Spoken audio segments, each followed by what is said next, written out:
Maraming mga Christian sa bubuhay, pero kulang. Kumbaga sa sinigang, matabang. Sabi nila, bakit kaya matabang ang sinigang na ito? Kulang yata sa sampalok. Minsan naman sa buhay din, sabi natin, bakit matabang ang aking spiritual life? Parang it leaves so much to be desired. It seems like, bakit ganun? Sinabi ng Panginoon ko, ako'y nasa Kanya ay ang lahat ay maganda at makulay at mayroong meaning. Pero bakit ganyan yung buhay ko? There's a lot of us that are being shortchanged in our spiritual lives because we choose to be shortchanged. Or our own activities, our own lifestyles dictate that the fruits of what we do will cause a lot of misery. Or at least will rob us of happiness. Well, as many observers say, Christian life is like riding a bicycle. The moment you stop moving forward, you fall. At ganun din daw, there's state of stillness in Christian life. At any given moment, you are either moving forward or backward. Hindi pwedeng sasabihin mong static lang ako ngayon, nakatahimik lang ako na ganun. In Christian life, either we're moving forward or backward because there are always forces at play. Lagi tayong pinag-aagawan ng dalawang forces, so laging either napapalapit tayo sa isa o doon naman sa kabila. And that is in our practical spirituality. In our spiritual walk, we are either moving forward or backsliding. Backsliding is a thief that robs us of happiness.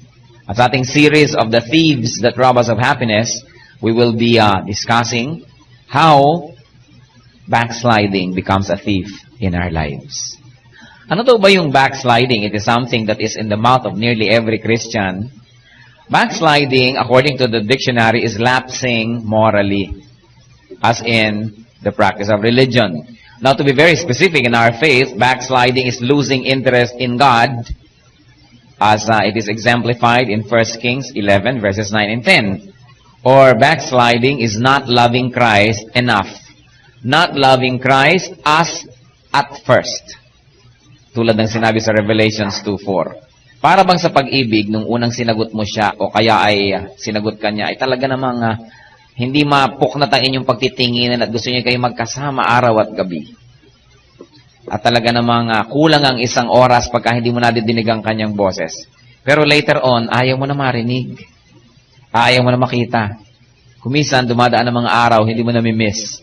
And that is backsliding in love life. Sa spiritual life, ganun din yung backsliding. Loving Christ less.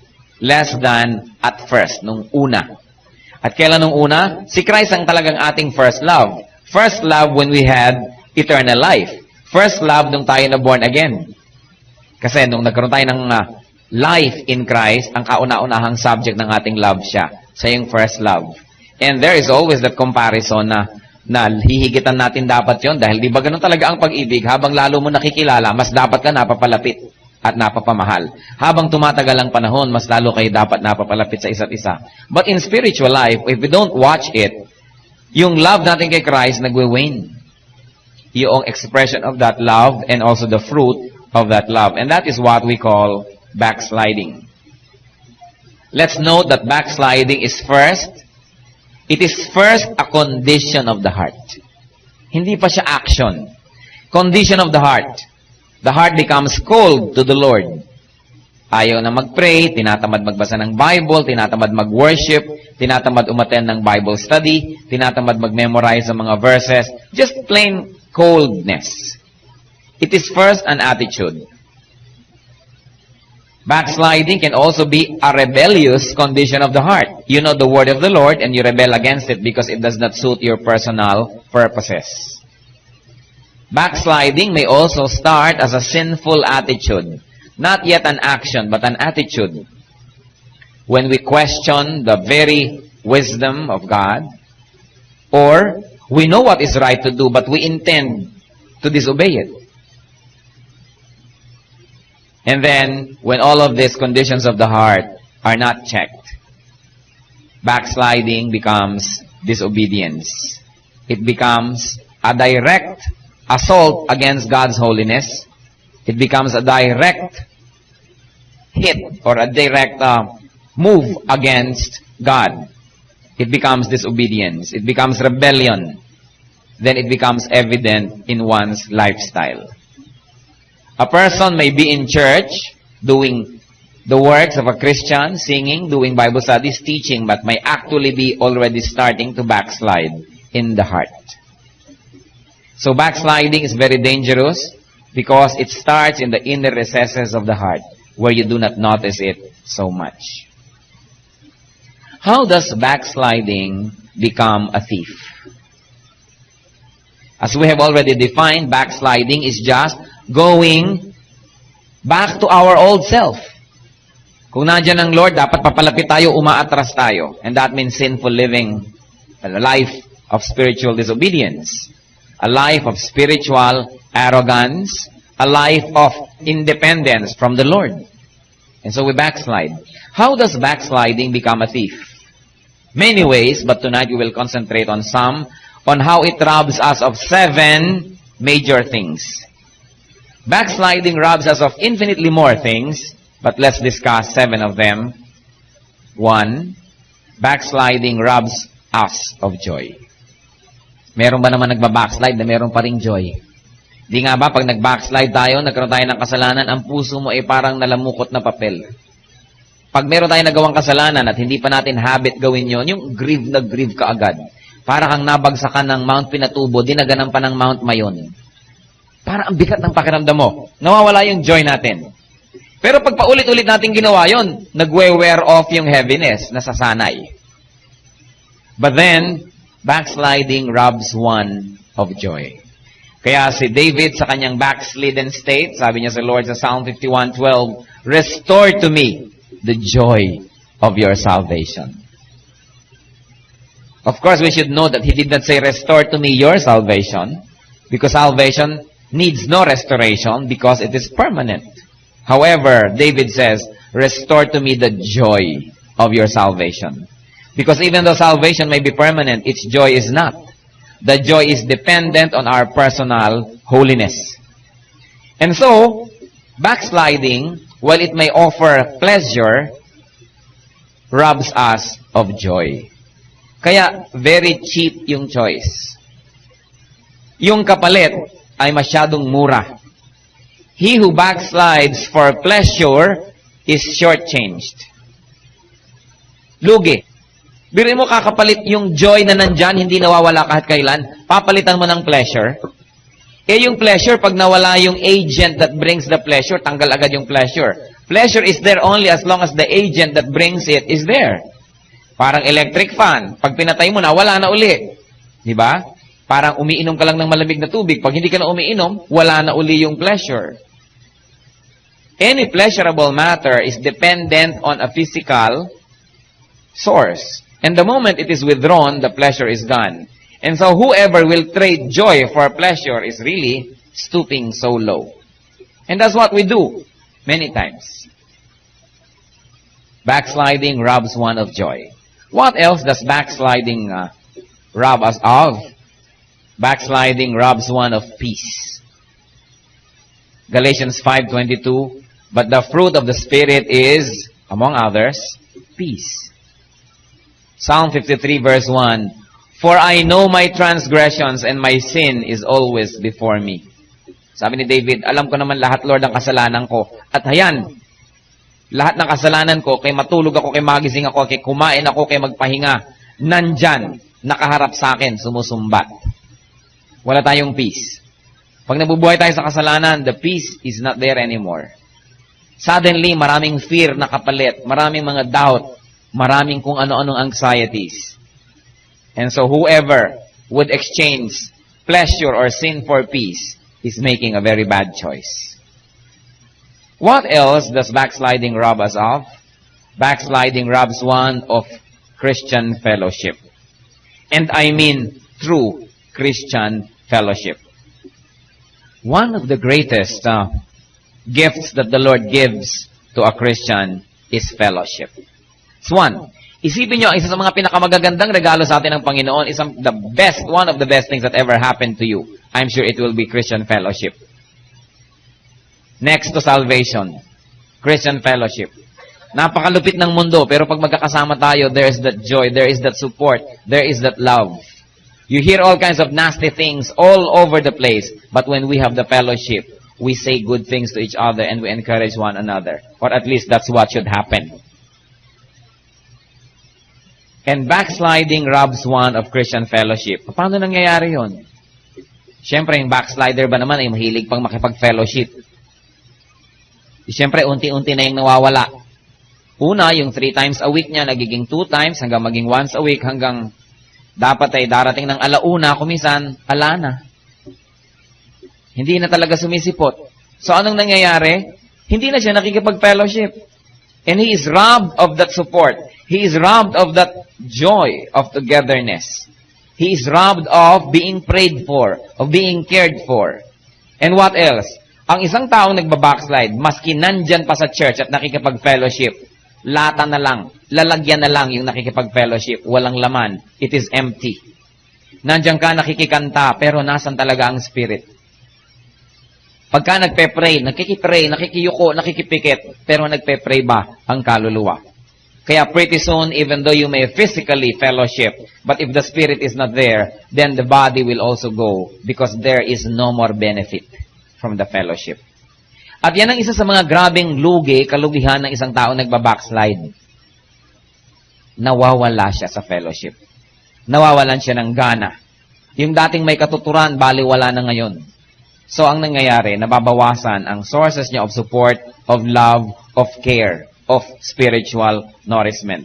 It is a grave loss. While people may be formally there, the body is there, but essentially they are not there anymore. Wala na ring true fellowship yon. Because those that fellowship must fellowship in spirit and in truth. Kaya nandyan ka nga, present ka nga, pero wala rin nangyayari sa puso. Kaya mamaya, madadala ka na, hindi ka na rin darating. Backsliding also robs us of ministry and service in the Lord.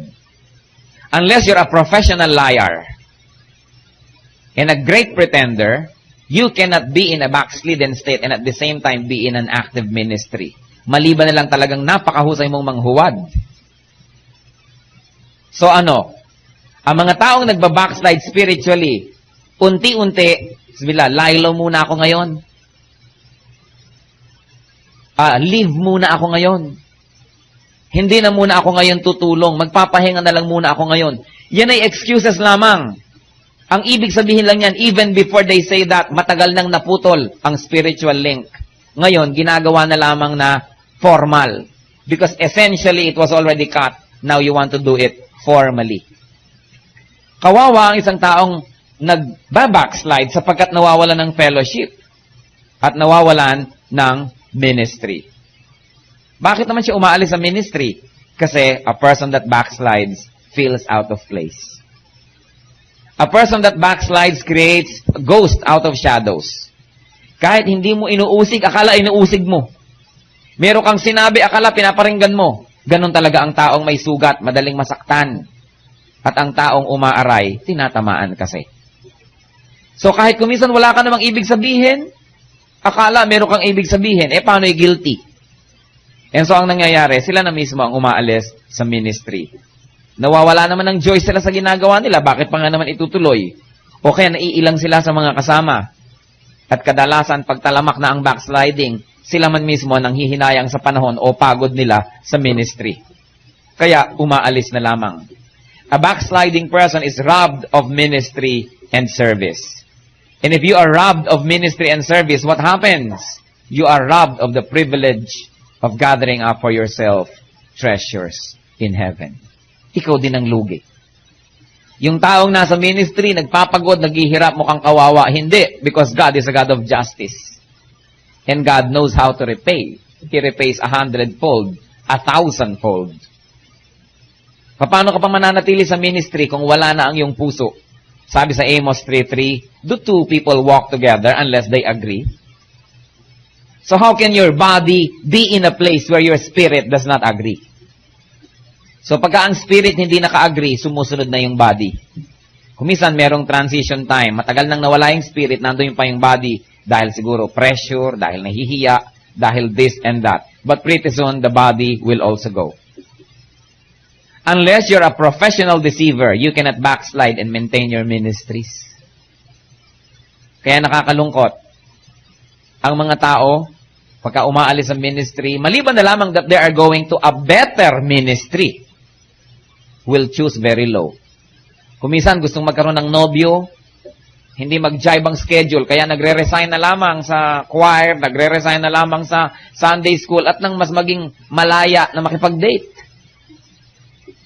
Halimbawa ay gustong maki-apid at gumawa ng kung ano-anong relasyon, syempre, siya man ay nahihiya na pinagsasabay, maglilib na lang muna.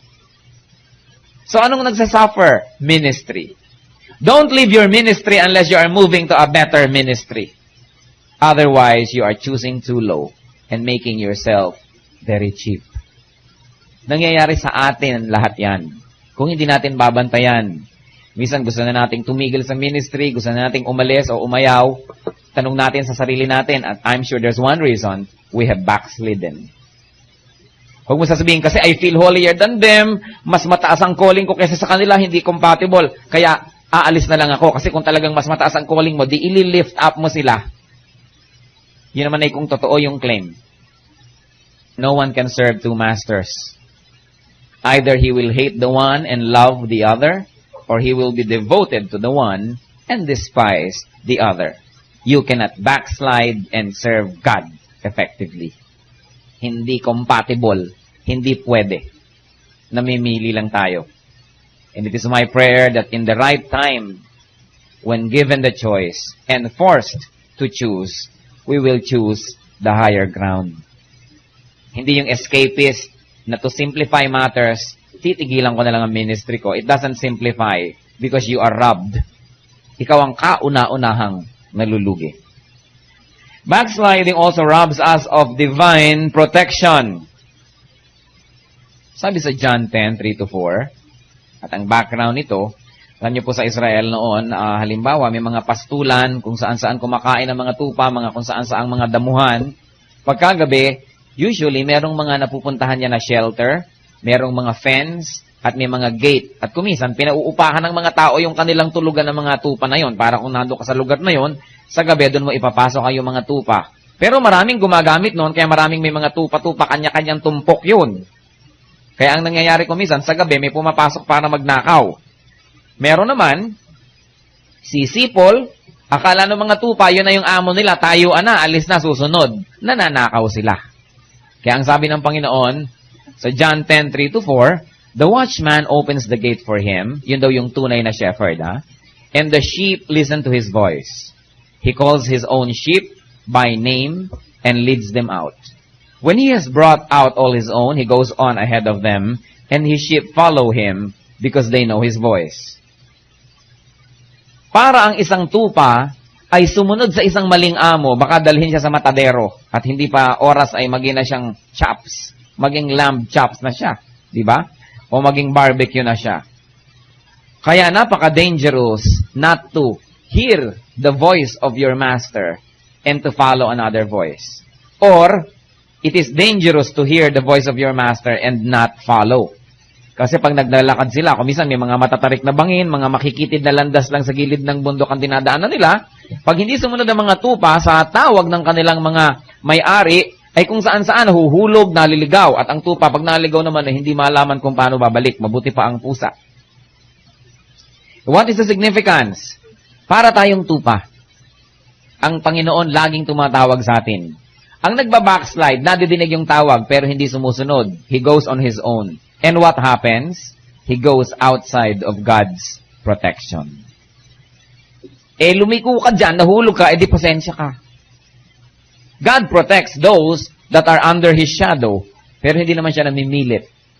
At kung literally ay merong mga magnanakaw, mga wolves, at mga danger, ganun din sa ating spiritual life. There's a lot of wolves, lions, that are waiting for a chance to jump and pound on us. If we do not listen to the voice of the Master, we expose ourselves to peril, to unspeakable danger. And so therefore, backsliding robs one of divine protection. Meron ba naman isang backslider, halimbawa, na pupunta sa isang bawal na lugar at sasabihin, Lord, please go with me. Mabuti kung nakapapanalangin ng ganon.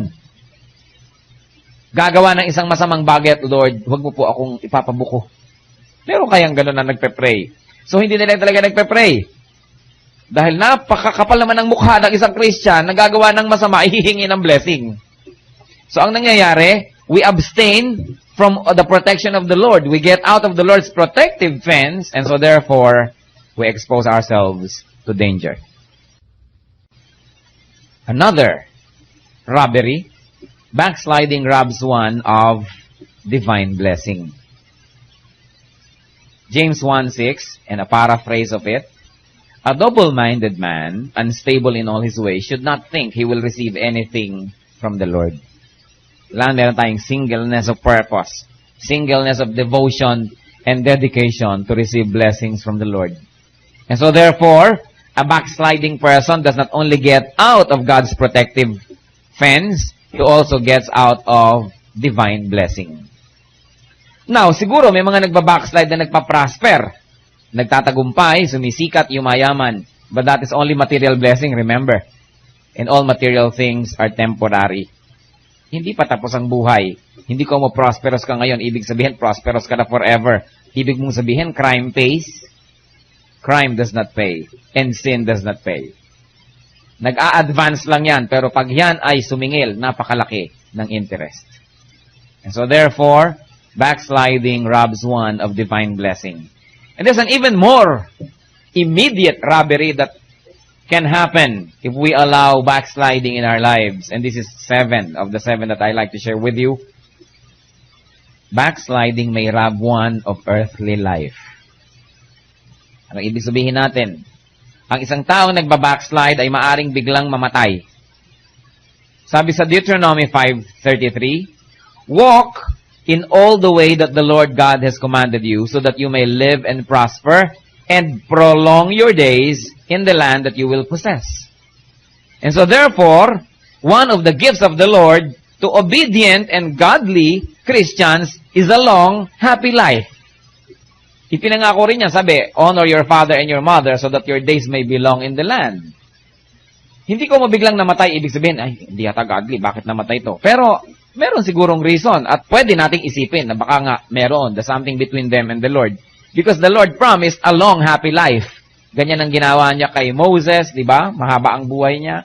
Ganyan ang ginawa niya, kanino pa? Pati na lamang kay Job, na nagtiis ng lahat ng paghihirap, pinahaba niya ang buhay hanggang kaapu-apuhan, nakita pa niya. And so, the Lord prolongs the life of the godly. Proverbs 10:27, the fear of the Lord adds length to life, but the years of the wicked are cut short. Hindi totoo yung ang masamang damo matagal mamatay. Hindi biblical. Ang sabi ng Proverbs 10:27, the fear of the Lord adds length to life, but the years of the wicked are cut short. It may be spiritual. Maaaring, because we are very spiritual, then the Lord, through His divine spiritual force and power, lengthens our lives. However, may practical consideration ito. Ang isang tao nga namang makadiyos, humahaba ang buhay. Eh bakit? Kasi hindi naman naninigarilyo. Di ba? Hindi naman nagsususugal. Ang daming nababaril dyan sa mga sugalan, nasa saksak. Di ba? O hindi masyado nagpupupuyat, natutulog ng maaga, gumigising ng maaga, clean living. Eh di humahaba nga ang buhay mo in the natural way. Pag kami nagmura sa'yo, hindi mo minumura, so natatapos na ang gulo. O hindi ka nakikipagbakbakan, hindi ka nakikipagsaksakan, so by natural reason lang, hahaba nga ang buhay mo niyan. Kumakain ka ng tamang pagkain, at saka relax ang buhay mo, kasi pagkagalit ka, hihingi mo ng tawad kay Lord, relax ka na, hindi mo dala-dala dito, wala kang stress. So talagang hahaba nga ang buhay mo. So, physical level, totoong-totoo yan. Samantalang anong sabi? The years of the wicked are cut short. Dahil ano nga bang ginagawa ng mga wicked? Pero may naghahanap ng babag. Lahat ng bisyo ipinasok sa katawan. Lahat ng gulo ay nagawa. Lahat ng madadaya ay dinaya. Kaya napakarami tuloy gustong maningil. Napakaraming gustong manakit din sa kanya. So on the practical, physical side, it is true. And also, it has a spiritual side. That those that are the lights to the Lord, pinapahaba naman ni Lord para maging blessing din sa iba yung buhay nila dito. Anong sabi ng Revelations 2:5? Remember the height from which you have fallen. Repent and do the things you did at first. If you do not repent, I will come to you and remove your lampstand from its place. Akala nung iba, natanggal yung salvation. Life, not salvation, is removed. So light has always been a symbol of life sa Israel. Kaya ang mga bahay dyan, kahit gabi may ilaw. Kaya sabi, ano ba namang klaseng bahay ang walang ilaw sa gabi? Because they equate darkness with death. So pag sabi, tatanggalin ko yung kandila mo dyan sa kandelabra, ay tatanggalin na ang iyong buhay. So in other words, kung patuloy tayong nabubuhay sa tigas ng ulo at kasalanan, maaaring any moment ay bigla na lang tayong mamatay. Without rhyme or reason. Pero yun pala, may rhyme at may reason. Because the Lord has said, if you do not repent and continue in your hard-headedness, I will remove your lampstand from its place. Bigla ka natigbak, nagtaka ka pa. Yung pala siguro, ay malayo tayo sa Diyos. Hindi lahat ng bigla-bigla na lang namamatay, judge natin ay malayo siguro sa Diyos. But it's one of the probable choices and probable reasons why people, out of rhyme and reason, die. Isa rin yun, of course, na assurance na anak ka nga ng Panginoon. Kasi kung talagang ang buhay mo, ibubuhay mo lamang as a shame to the church, as a shame to the gospel, as a shame to the Lord, di kukunin ka na lang nga niya at ang matahimik ka na.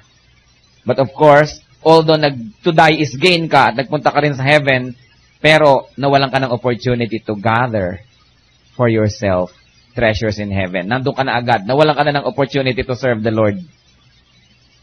Katulad na lang yan yung deathbed conversion. Yung kung kailan na lang mamamatay, saka nag-accept kay Lord, na-save nga. Pero hindi nagkaroon ng opportunity to gather treasures in heaven. And so, backsliding is a thief that robs us of so much. How can we stop backsliding? Hindi na tayo magsa-survey kung sino mga nagba-backslide at kung gaano. Siguro lahat tayo. At any given time, you're either moving forward or backward So there's always some backsliding involved. Yung iba lang nga, grabe, grand scale.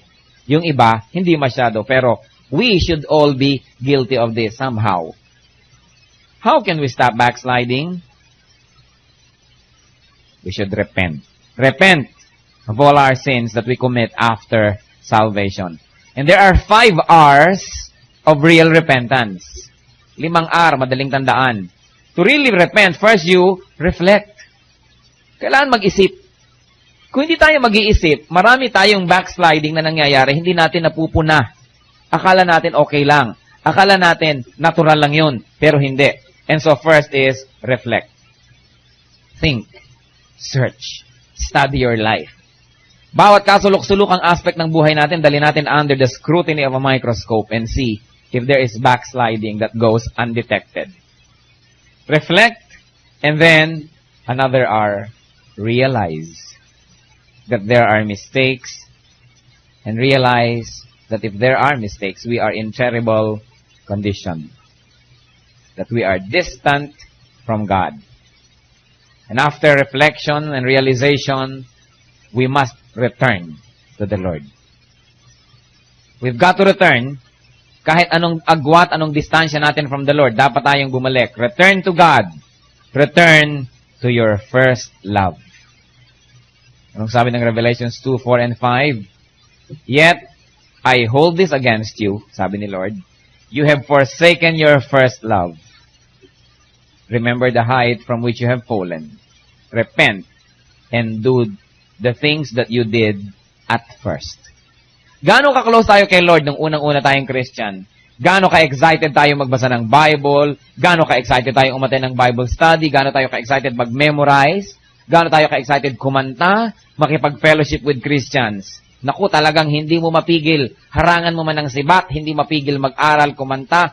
Nung araw, gustong-gustong magka-Bible lang ako talaga. Babasahin ko lagi. At ngayon, ayun ang Bible. Dikit-dikit ang mga pages sapagkat hindi naman nabubuklat. What do we have? Yan daw mga Christians na napakalinis at ang ganda ng Bible ay delikado yan. Ibig sabihin, hindi yan nabubuklat. Mas mabuti pa yung ang dudumi ng Bible at wasak-wasak. Baka nga binabasa. Liban na lamang kung inuunan o kung ano-anong ginagawa. Ano? Baka naman bigla nyo dumihan ng mga Bible ninyo pampa-impress. Diba? Pero ang point natin is talagang ganon. Pag ginagamit yung Bible, durug-durug. Kaya kita-kita mo yung hindi gumagamit ng Bible, ang lutong ng mga pages, ang puputi pa. Sabi niya, I hold this against you.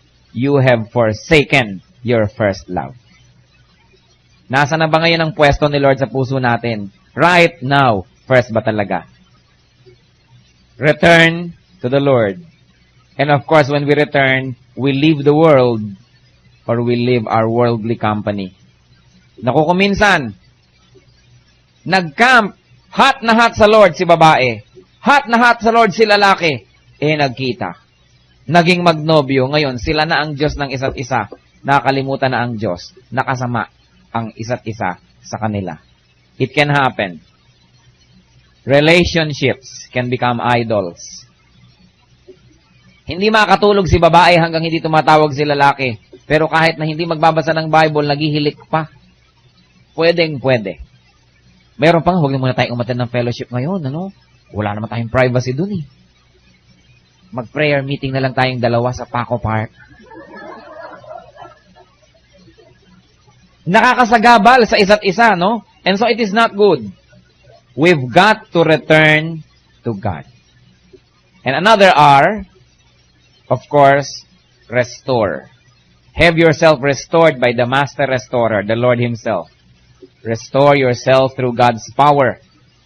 Remove what does not have to be there and put back into place what is needed but you removed for a while for convenience. Restore. We need to be restored. And of course, after all this is done, the end of every true repentance is rejoice. Rejoice, because there is reason to do so, because the Lord continues to restore us. Reflect, realize, return, restore, and rejoice. True repentance will now stop this unauthorized robbery that backsliding does every day. The Bible is full of calls to return. Return, O Israel, to the Lord your God. Your sins have been your downfall. Imagine your sins have been your downfall. Ang kasalanan mo na rin ang reason kung bakit bumabagsak ka. If my people who are called by my name will humble themselves and pray and seek my face and turn from their wicked ways, then I will hear from heaven and I will forgive their sin and will heal their land. Napakagandang promise. If my people will humble themselves and pray and seek my face and turn from their wicked ways, then I will hear from heaven and I will forgive their sin and I will heal their land. That land may be our country. That land may be your family. That land may be our church. That land may be your heart. Whatever needs healing. Malachi 3:7. Return to me, and I will return to you, says the Lord God Almighty. Wala pang tinanggihan ng Panginoon na bumalik sa Kanya na hindi niya in-entertain. Sabi niya, seek and you will find. Ask and it shall be given. Knock and it shall be opened to you. And whoever comes to the Lord, according to Scripture, He will in no way cast out. Hindi siya tumatanggi. And so, in closing, I just would like to ask, where do we stand? Let's be very personal. Where do you and where do I stand in terms of backsliding? In what areas of our lives are we backsliding right now? Are we backsliding on our Bible reading, on our prayer life? Are we backsliding on our ministry? Are we backsliding on our personal holiness? Are we backsliding on giving? Are we backsliding on what? And definitely, if you are backsliding, you are being robbed of many things. Among them, you are being robbed of joy, of peace, of fellowship, of ministry, of protection, of blessings, or you may even be robbed of your life very soon. Not all of this happen at one and the same time. But whatever you get from backsliding is a cheap choice. It cannot replace any of those 7 great gifts of the Lord which are being robbed by backsliding. Return to the Lord. Today, this very minute, whatever it is that causes us to go away from the Lord, let's give it up. Let's be alone with God and be honest with ourselves and reflect. Let's study our lives and see where we backslide. And in the name of Christ and by the power of His blood, Give it up right now. Return to the Lord, and He will return to you. And He will restore to you the joy of salvation. Let's be alone with God. He is asking us to return.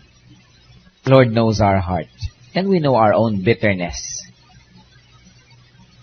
But the Lord said, come to me, all who are heavy laden, those who are tired and weary, and I will give you rest.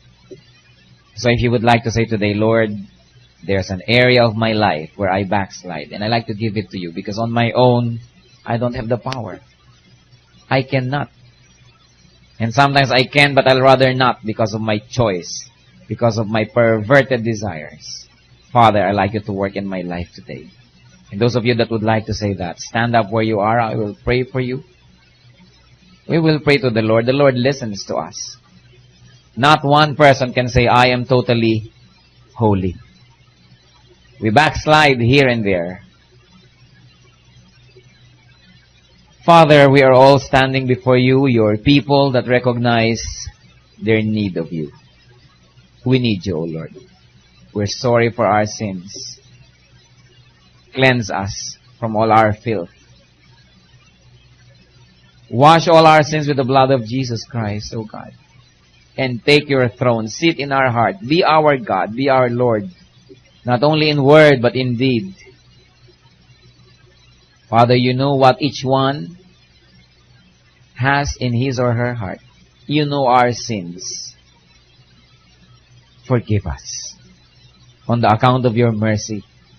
Forgive us on the account of Christ's sacrifice. Forgive us because of your exceeding love for us. Father, in all our areas of backsliding, right now create a miracle in our hearts. Touch us with your hand. Let your Holy Spirit infill us right now, Lord. Heal our brokenness. Heal us, Lord. Throw away our sins into the depths of the sea. Drive it away from us as far as the east is from the west. And dwell in our lives. Dwell in our hearts. May you delight in us, O Lord, as you continue to cleanse us through your power and through the blood of Christ. In the name of Jesus Christ of Nazareth, we cast from our lives those oppressive backsliding that we do. So that, Father, you may see your people full of joy, full of peace, full of happiness in our lives, full of service to you, full of good deeds, and full of praises to your name. Father, we pray also for those that are not here, members of our family that also backslide, but are probably not cognizant nor accepting this. In the name of Christ, speak to them as well. Minister to them through your Holy Spirit right now, wherever they are, because you also know where they are and you can touch them right now. Convict all of us, Lord, so that we may return to you, so that your church may be a home of love, of peace, of spiritual prosperity, and of harmony. But more importantly, it will be a home of holiness. Your church that we carry around with us because we are your temple. Father, let your touch, let your seal always be remembered by us. Not only today, not only this week, but all the days of our lives. Teach us not to backslide. Teach us, Lord, to recognize immediately all the ways that make us backslide. Teach us, Lord, give us discernment so that Satan cannot deceive us. And give us strength so that we may not give in to our own personal weaknesses. Be our Savior every day from our own shortcomings and mistakes. Thank you, Father, for hearing our prayers. Thank you for your patience with us. Thank you for your love. In Christ's name.